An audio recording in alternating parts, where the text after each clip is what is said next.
Comment faire pour qu'une femme ne veuille pas te quitter? Bonjour à tous, c'est Fabrice Julien, coach et auteur, expert en séduction depuis 2010, notamment auteur de ce livre « Comment devenir plus séduisant et savoir conclure avec les femmes ». Ce livre va changer votre destin d'homme et rendre les femmes que vous rencontrerez heureuses. Je suis aussi auteur de la formation « Le guide du couple heureux ». Alors dans cette vidéo, j'ai envie de vous parler de comment faire pour qu'une femme ne veuille pas vous quitter. Ce qui me semble être une problématique importante quand on voit que 55% en France des mariages finissent par un divorce et que 46% des mariages en Suisse finissent par un divorce ou une rupture, quoi. Donc, alors c'est quand même encourageant parce que ça veut dire que il y a quand même, s'il y a 50% qui finissent en divorce, ça veut dire qu'il y a 50% qui fonctionnent pour toute la vie. Donc c'est quand même encourageant et ça veut dire qu'en général, si tu te maries 2 fois, la deuxième fois ça marche. Bon, c'est statistique, mais c'est quand même encourageant. Mais il y a quand même des trucs à faire parce qu'on ne veut pas vivre un divorce, on ne veut pas vivre une séparation très douloureuse. Des fois, on se casse la tête à séduire cette femme qui nous plaît vraiment et on n'a pas envie de la perdre bêtement après, ou des fois vous êtes peut-être en couple et vous sentez que votre nana, elle s'éloigne de vous et vous vous dites mais comment faire pour qu'elle n'ait pas envie de me quitter? Eh bien, il y a des choses à faire, d'accord? Il y a des choses à faire. La première chose, c'est de rester ce personnage qui l'a séduite.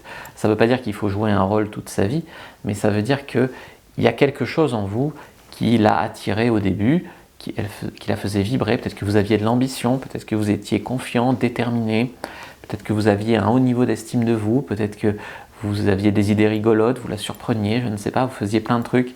Et peut-être qu'avec le temps, vous vous êtes empâté, la routine a pris le pas et vous n'êtes plus vraiment ce mec-là qui l'a séduite. Et il faut vous dire que même si elle est mariée, il y a des mecs des fois qui tentent sa chance avec elle, au boulot ou dans la rue. Il faut savoir qu'une femme, c'est pas parce qu'elle est prise qu'elle n'est plus jamais courtisée. Et il y a un moment où elle va se dire « Pourquoi je reste en couple avec cette loque qui me fait plus du tout vibrer alors qu'il y a des mecs charmants qui m'abordent dans la rue, par exemple ?» Donc, il faut quand même essayer de, je vous dis ça pour vous titiller, mais c'est vrai, il faut essayer de rester un petit peu cette personne qui l'a séduite. Et notamment au lit, il faut continuer à lui offrir du bon sexe. Souvent, quand vous venez de rencontrer une femme, quand vous êtes au début d'une relation, au début d'un couple, le sexe est torride parce que 2 corps se découvrent, on s'éclate, il y a vraiment quelque chose. Et puis après, au fur et à mesure que vous êtes ensemble depuis 1 an, 2 ans, 3 ans, le sexe devient routinier, beaucoup plus ennuyeux. Évidemment, l'ocytocine des orgasmes, la première fois, l'a fait tomber amoureuse, mais malgré tout, vous n'avez plus vraiment envie, peut-être que vous la voyez nue tout le temps dans le salon, alors ça vous fait plus... Il y a des choses qui se passent et qui font que sexuellement, ça ne vibre plus là-dessus. Il ne faut pas non plus devenir sa petite ménagère ou le mec super jaloux, tu vois. Il faut qu'en fait, elle garde de toi une image mouillante. Il faut qu'elle garde de l'homme une image sexy. Donc effectivement, ça ne veut pas dire que tu dois jamais faire la vaisselle ou que tu dois jamais faire le ménage avec le balai à la main. C'est pas ce que je dis. Mais je dis qu'il faut qu'elle garde une image de toi sexy, qu'elle peut respecter, qu'elle continue à faire aussi des choses pour toi, parce qu'il y a toute une dimension chez la femme qui fait que elle peut être heureuse de prendre soin de toi. Tu vois ce que je veux te dire? Donc il faut quand même qu'elle continue, elle aussi, de son côté, pour t'aimer. Il faut qu'elle continue à faire des choses pour toi. Il faut qu'elle continue à t'admirer pour certains aspects, mais surtout à te respecter. Alors, des fois, il y a des mecs qui disent pour me respecter, il faut que j'écrase ma femme. C'est pas du tout ce que je dis. Il faut bien sûr la respecter. Il faut à aucun moment la traiter mal. D'ailleurs, une femme bien équilibrée, si tu la traites mal dans le couple, elle part. Donc, il faut lui faire sentir vraiment qu'elle peut être heureuse avec toi sur le long terme, que c'est viable, que tu es là dans les moments difficiles pour prendre soin d'elle, parce que c'est aussi ça, le couple, ce n'est pas que de l'attirance. Le couple, c'est aussi des projets de vie à long terme, c'est aussi des compatibilités, c'est aussi des projets, et c'est aussi être là dans les moments difficiles. Si tu fais ta vie avec une personne, il y a un moment où elle va perdre ses parents, il y a un moment où elle aura des moments, peut-être elle va perdre son boulot, et il y a des moments où même, ne serait-ce que l'accouchement d'un premier enfant, c'est un moment dans la vie d'une femme douloureux, et il faut un homme qui est là quand même pour la soutenir. Est-ce que tu communiques toutes ces choses-là à une femme? Parce qu'il y a des hommes qui croient que séduire une femme et garder une femme, c'est juste... Non, c'est pas faire le gros mec Golgoth viril toute la vie. Il y a plus de finesse que ça dans le fait de garder une femme, d'accord? Donc il faut en fait arriver à amener la chose suivante, où vous êtes dans une relation d'équilibre, où les deux font des efforts, où la relation ne dégringole pas, et en intensité je veux dire, en amour en tout cas. Et il faut amener la chose suivante, qu'elle soit heureuse d'être une bonne épouse pour vous, ou une bonne copine pour vous. Il faut qu'en public, elle rayonne d'être à votre bras, qu'elle dise « c'est mon mec », lui c'est mon mec, tu vois, une certaine forme d'admiration, une certaine forme de fierté. Tu sais, les vieilles personnes qui ont 70 ans ou 80 ans et qui se tiennent l'un au bras de l'autre et que la grand-mère, elle dit nous, ça fait 70 ans qu'on est heureux ensemble. Et c'est ça que, vraiment qui fait qu'elle voudra être avec toi. Et c'est vraiment le résultat que tu veux obtenir. Là, le papy, il se redresse et il est tout fier.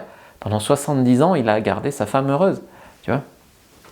Donc, bien sûr, il faut garder cette dynamique où tu étais le mec qui l'a séduite, parce que ce qui va se passer si vous vous ramollissez, alors on peut tous se ramollir un peu, il y en a des hauts et des bas dans le couple, bien sûr, mais si globalement la dynamique est vraiment descendante, ce qui va se passer si vous ne la séduisez plus, s'il n'y a plus rien qui la fait vibrer chez vous, elle va râler tout le temps, elle va faire la gueule, elle va devenir super chiante, elle va pinailler tout le temps sur tout. Elle va peut-être vous rabaisser, dire à ses copines, ah lui, tu sais, c'est un mouligas. Tu vois. Elle va vous rabaisser, vraiment, humiliant.